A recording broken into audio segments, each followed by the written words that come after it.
Hello, everyone, and welcome back. My name is Mr. Kovault, and in this video, I'm going to talk about percent yield. This is going to be a quick video. I just want to kind of go over what percent yield is and to talk about where these values come from. So, percent yield is basically the amount of product that you're going to get compared to what you should theoretically get in the lab, right?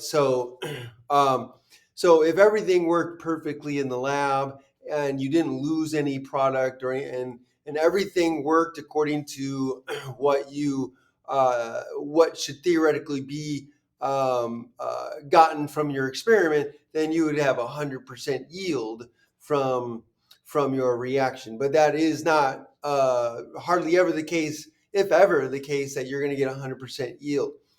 So how do you calculate the percent yield? Well, first, you need to be given the actual amount that you get from a reaction. So if you have a certain reaction, let's say I want to run a reaction to get a certain amount of, oxygen gas from water, right? So if I have like 100 milliliters or 100 grams of water, then I can calculate using stoichiometry what the amount I should get from that amount of water uh, if everything worked out well, right? So if everything worked out perfectly, then I should get a certain amount of oxygen gas from that amount of water. That would be the theoretical yield. So what I get in theory is whatever the math tells me. So when I do a calculation, when I do a stoichiometry calculation where I take my 100 grams of water and I convert that to moles, and then I use the mole ratio in my equation to convert to oxygen, and then I convert that to grams, right? Then I get a certain amount of grams of oxygen that theoretically should be produced from the 100 grams of water that I have, right? That's what should happen in theory, right? So I can calculate that. But the actual amount is what I get actually in the lab. So I go into the lab, I get my 100 milliliters of water, I run electricity through it, I collect all the oxygen gas until all of my water is gone, and then I measure the mass of the oxygen gas and I see how much I actually got in the lab from the 100 grams of water. That is the actual yield.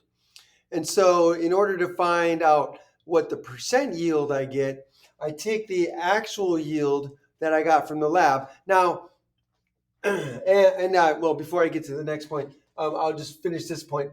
So, I take my actual yield that I get from the lab divided by the theoretical yield, what I should have got according to my calculations, my stoichiometry calculations, and then I multiply by that by 100 to get the percentage, right? So that would be the percent yield. Now, going back to the actual yield. Now, you can get your actual yield by going into the lab and running the experiment, collecting the product and measuring it and see how much you get compare that to the theory, right? The theoretical yield based on your calculations.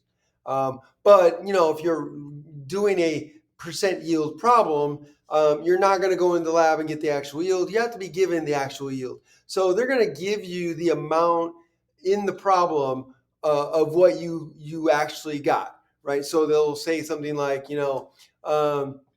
student A did the experiment in the lab and they got 89 grams of the product. And then you have to use your calculations, your stoichiometry steps to find out what the theoretical yield, what they should have gotten in the lab if everything was working perfectly, and then compare that and then calculate the percent yield.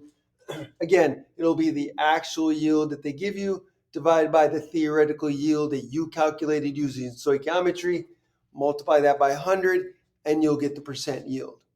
And that's it as far as percent yield goes. Now, in another video, I go over example problems of calculating percent yield. So check those out if you want to see examples of how to calculate percent yield. But basically, you're using this formula.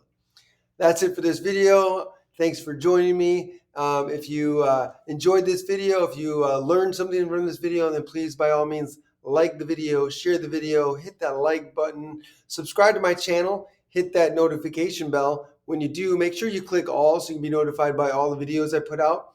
And then finally, put a comment down below in the comment section. Let me know what you think. Ask me questions. I would love to hear from you. If you have a topic you want to cover, just put that down below. If you have a question or an issue or problem you want me to help you solve, put that down below. I would love to help you with that. Thanks for joining me and have a great day.